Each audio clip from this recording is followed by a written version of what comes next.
all of your money, give it a name. Don't let your money have an identity crisis.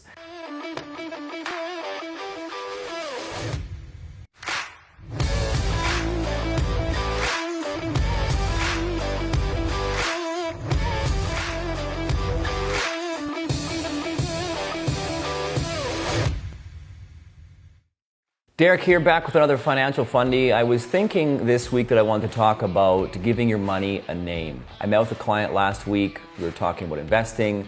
I was going through their current assets, and they said they had some money in a savings account, and I said, well, what is that money for? And they said, well, we don't really know. And it was that moment I realized that it was probably key for me to remind them that every bit of money that you have has to have a name. It has to have a label on it. And there's no shame in it. If that's literally the slush fund, it's the slush fund. If that is the Ferrari fund, it's the Ferrari fund. But at least you've given it a name. The key thing in giving money a name is it gives it some identity. It gives it some properties. It gives it some purpose. But it also gives it a home. Let me give you an example. The most common one that we save money for is retirement.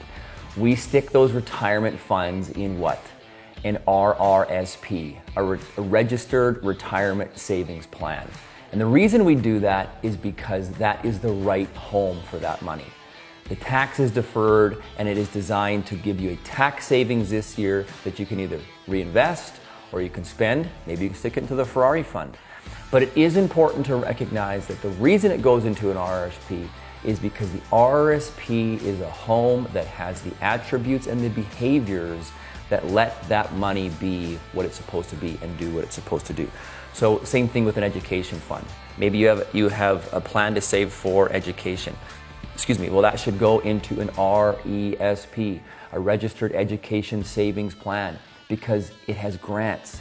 It has the properties. That home for that money has the properties for the identity of that money. So it's just a quick reminder for everyone to think about, what is the money in that account for? If it's for nothing, give it a name. Make it the clothing fund. Make it the healthcare fund. Make it the I'm going to buy new furniture fund.